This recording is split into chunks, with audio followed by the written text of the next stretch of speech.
Hello दोस्तों, welcome to my channel.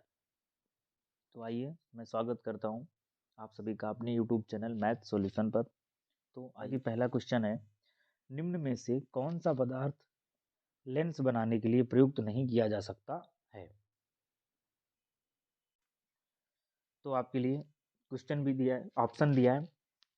Option number 1 दिया है जल, फिर दिया है कांच, फिर है प्लास्टिक, फिर है मिट्टी। आपको बताना है कि इसमें से लेंस बनाने के लिए किसको प्रयुक्त नहीं किया जा सकता। तो देखिए कांच से तो बनाया जा सकता है, जल से भी बनाया जा सकता है, और प्लास्टिक। तो बची मिट्टी, मिट्टी से नहीं बनाया जा सकता है। तो ऑप्शन डी इज करेक्ट। चलते हैं अपने अगले सवाल पे। अगला सवाल है हमारा, निम्न में से कौन आहार श्रृंखला का निर्माण करता है। इसमें से देख के बताना है कि कौन सा आहार श्रृंखला का निर्माण करता है। जैसे घास, गेहूं तथा आम, और दूसरा है घास, बकरी तथा मानव। तो आप बताइए इसमें से कौन सा ऑप्शन सही होगा। तो ऑप्शन करेक्ट हो जाएगा बी, घास, बकरी तथा मानव। It is a right answer. तो चलते हैं हम अपने अगले सवाल पे, और हमारा अगला सवाल है, बहुत ही प्यारा सवाल है। देखते हैं, जैसे किसी बिंब का वास्तविक तथा समान साइज का प्रतिबिंब प्राप्त करने के लिए बिंब को उत्तल लेंस के सामने कहाँ रखें। बिंब बोले तो वस्तु, यानी किसी वस्तु का वास्तविक तथा समान साइज का प्रतिबिंब प्राप्त करने के लिए बिंब को उत्तल लेंस यानी उत्तल लेंस पे कहाँ पे रखें। तो पहला ऑप्शन है लेंस के मुख्य फोकस पर, दूसरा है फोकस दूरी की दोगुनी दूरी पर, अनंत पर, या लेंस के प्रकाशिक केंद्र पर। तो इसका कौन सा ऑप्शन हो जाएगा, आप बताइए। इसका ऑप्शन करेक्ट हो जाएगा बी, फोकस दूरी की दोगुनी दूरी पर। It is a right answer. ठीक है, देखिए इसका सोल्यूशन नीचे दिया है। ये देखो चित्र बना हुआ है, जैसे कि आप देख सकते हो। इसमें मुख्य फोकस से दूसरी दूरी पर रखा हुआ है, और इधर क्या दुगनी दूरी पर बना है समान स्थिति में। ठीक है, तो चलते हैं अपने अगले सवाल पे। अगला सवाल है मेरा, अभिनेत्र लेंस की फोकस दूरी में परिवर्तन किया जाता है। जो अभिनेत्र लेंस होता है उसमें फोकस दूरी जो होता है किसके द्वारा परिवर्तन किया जाता है, ये आपको बताना है। तो इसका पहला ऑप्शन है पुतली द्वारा, क्या है पुतली द्वारा, दूसरा है दृष्टिपटल द्वारा, तीसरा है पक्षमावी द्वारा, और चौथा है परितारिका द्वारा। तो इसका कौन सा ऑप्शन करेक्ट हो जाएगा, जैसा कि आप देख सकते हैं पक्षमावी द्वारा। Option C is correct. तो चलते हैं अपने अगले सवाल पे। अगला सवाल है मेरा, मानव नेत्र अभिनेत्र लेंस की फोकस दूरी को समायोजित करके विभिन्न दूरियों पर रखी वस्तुओं को फोकसित कर सकता है। ऐसा हो पाने का कारण है क्या है, जरा दूरदर्शिता, क्या दिया है, जरा दूरदर्शिता की समंजन, या फिर निकट दृष्टि दोष, या दीर्घ दृष्टि दोष। तो इसमें से कौन सा ऑप्शन करेक्ट हो जाएगा, आपको बताना है।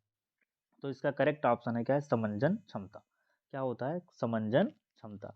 अब समंजन क्षमता है क्या, मांसपेशियों द्वारा नेत्र लेंस की फोकस दूरी को आवश्यकता अनुसार परिवर्तित करने की क्षमता को नेत्र की समंजन क्षमता कहते हैं।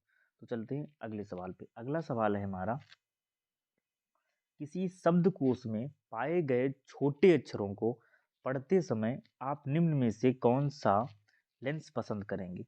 ध्यान देने वाली बात कौन सी है, छोटे अक्षरों को पढ़ते समय कौन से लेंस को पसंद करेंगे। तो ऑप्शन है हमारा 50 सेंटीमीटर फोकस दूरी का उत्तल लेंस, अगला है 50 सेंटीमीटर फोकस दूरी का अवतल लेंस, अगला है 5 सेंटीमीटर फोकस दूरी का एक उत्तल लेंस, फिर अगला है 5 सेंटीमीटर फोकस दूरी का अवतल लेंस। तो आप जरा बताइए इसमें से कौन सा ऑप्शन करेक्ट हो जाएगा। तो इसका ऑप्शन करेक्ट हो जाएगा सी, क्या हो जाएगा सी, 5 सेंटीमीटर फोकस दूरी का एक उत्तल लेंस। तो चलते हैं अपने अगले सवाल पे। अगला सवाल है हमारा, पश्चिम की ओर प्रक्षेपित कोई धनावेशित कण जो अल्फा कण है किसी चुंबकीय क्षेत्र द्वारा उत्तर की ओर विक्षेपित हो जाता है। किसकी ओर, उत्तर की ओर विक्षेपित हो जाता है।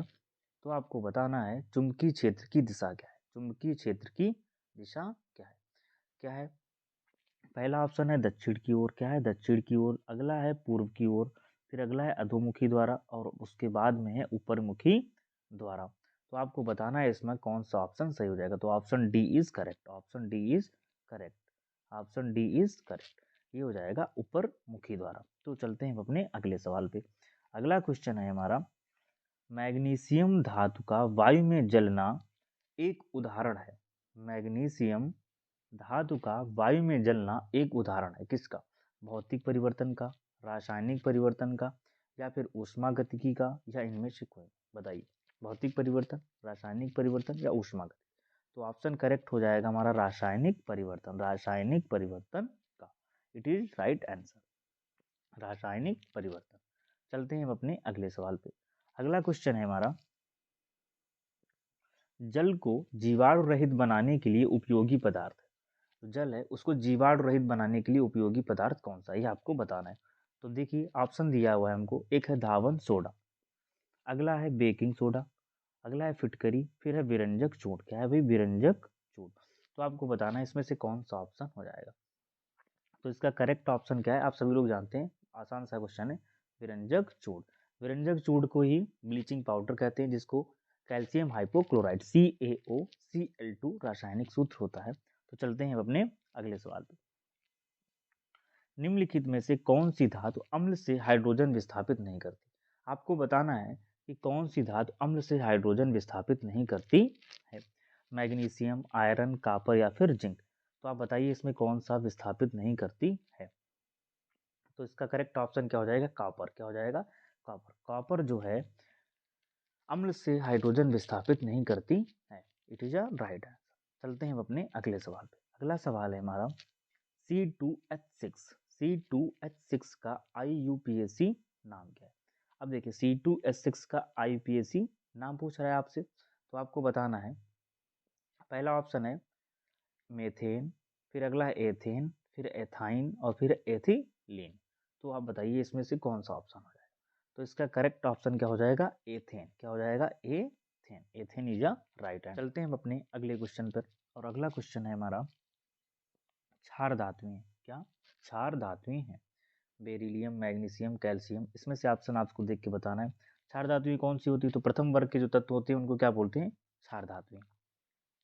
तो इसका करेक्ट ऑप्शन क्या हो जाएगा? लिथियम, सोडियम और पोटेशियम। बहुत आसान क्वेश्चन है, लिथियम, सोडियम और पोटेशियम याद रखना है हमको, ध्यान से करेंगे।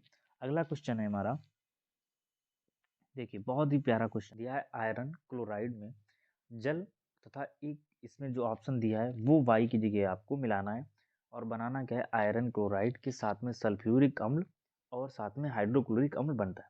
तो आप बताइए इसमें से कौन सा ऑप्शन करेक्ट हो जाएगा। ऑप्शन दिया है आपको, सल्फर, सल्फर डाइऑक्साइड और हाइड्रोजन सल्फाइड और क्लोरीन। तो इसका करेक्ट ऑप्शन क्या हो जाएगा? इसका करेक्ट ऑप्शन हो जाएगा hydrogen sulphide, hydrogen sulphide, hydrogen sulphide. It is a right answer.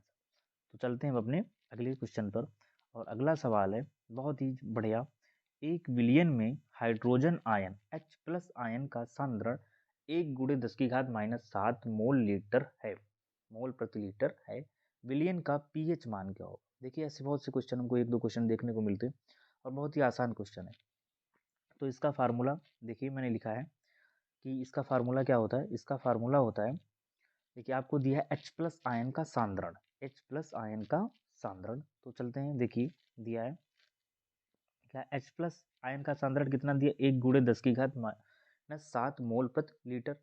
और पीएच निकालना है हमको, तो पीएच का फार्मूला क्या होता है? -log H+ ion. अब H+ आयन का मान हमको दिया है, चूंकि H+ आयन का मान हमको दिया है, क्या दिया है? 1 × 10⁻⁷। तो H+ की जगह पे हम 1 × 10⁻⁷ रख देते हैं। तो यहाँ पे क्या हो जाएगा? 10⁻⁷। अभी -log 10⁻⁷। अब देखिए लॉग में एक नियम होता है कि log m⁻⁴ अगर n है तो हो जाता है n log m, जैसा कि आप देख रहे हैं। इस 7 था, इधर आगे आ गया, तो क्या माइनस माइनस क्या हो जाएगा? प्लस। तो क्या हो जाएगा? 7 log 10, 7 log 10। अब इसके आगे देखिए, तो 7 log 10। अब log 10 का जो मान होता है, log 10 का जो मान होता है वो कितना होता है? तो वो मान होता है कितना? 1। log 10 की जगह पे 1 हो जाएगा, 7 × 7। तो पीएच का मान कितना हो जाएगा? 7। पीएच का मान कितना हो जाएगा? 7। तो पीएच बराबर 7। It is right answer. तो इसका कौन सा ऑप्शन सही हो जाएगा? Option C is correct. तो इसका सी ऑप्शन क्या हो जाएगा? करेक्ट हो जाएगा। सी ऑप्शन करेक्ट हो जाएगा। चलते हैं हम अपने अगले सवाल पे। अगला क्वेश्चन है हमारा, मनुष्य में लार ग्रंथियों की संख्या होती है, मनुष्य में लार ग्रंथियों की संख्या होती है, आपको बताना है। पहला दिया है 2 जोड़ी, अगला दिया है 3 जोड़ी, फिर दिया है 4 जोड़ी, फिर 5 जोड़ी। आपको बताना है इसमें से कौन सा ऑप्शन करेक्ट हो जाएगा। तो इसका करेक्ट ऑप्शन है क्या, 3 जोड़ी, 3 जोड़ी। Option B is correct. अब चलते हैं अपने अगले सवाल पे। अगला सवाल है हमारा, जठर रस निकलता है, बहुत ही अच्छा क्वेश्चन है, प्यारा सा। जठर रस निकलता है, जठर रस कहाँ से निकलता है ये आपको बताना है।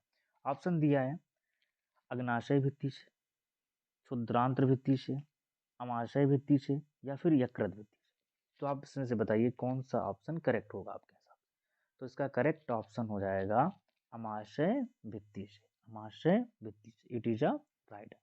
अमाशय भित्ति से जठर रस निकलता है। चलते हैं हम अपने अगले सवाल। अगला सवाल है, रंध्र का संबंध होता है, जो रंध्र है इसका संबंध किससे होता है, ये आपको बताना है। ऑप्शन दिया है, पहला ऑप्शन है परासरण से, अगला है विसरण से, अगला है वाष्पोत्सर्जन से, फिर अगला दिया है इनमें से कोई नहीं। तो आपको बताना है कौन सा होता है। रंध्र, रंध्र का हमें पत्तियों में होता है, और पत्तियों का क्या होता है, वाष्पोत्सर्जन होता है। तो ऑप्शन सी इज करेक्ट।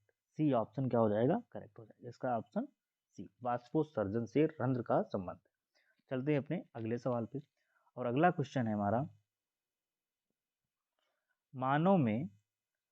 मानव हृदय में कच्छों की संख्या होती है, मानव हृदय में कच्छों की संख्या कितनी होती है ये आपको बताना है।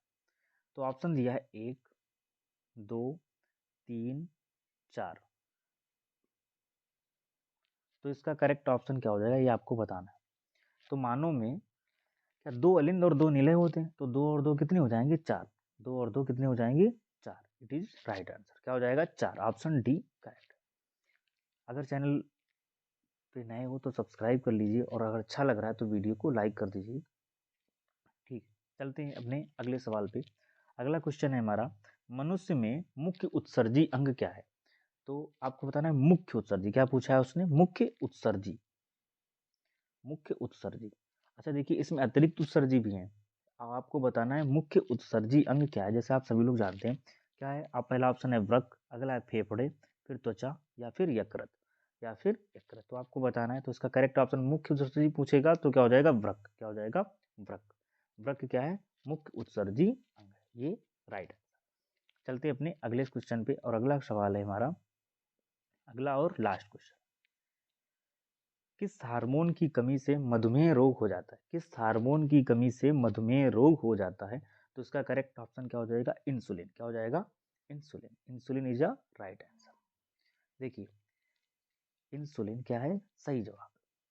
ठीक है, अब चलते हैं। एक क्वेश्चन मैंने आपके लिए रखा है, और वो आप मुझे कमेंट बॉक्स में बताएं।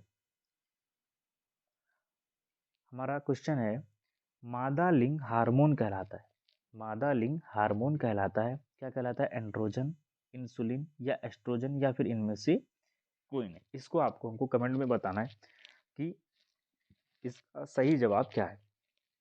ठीक है, थैंक यू।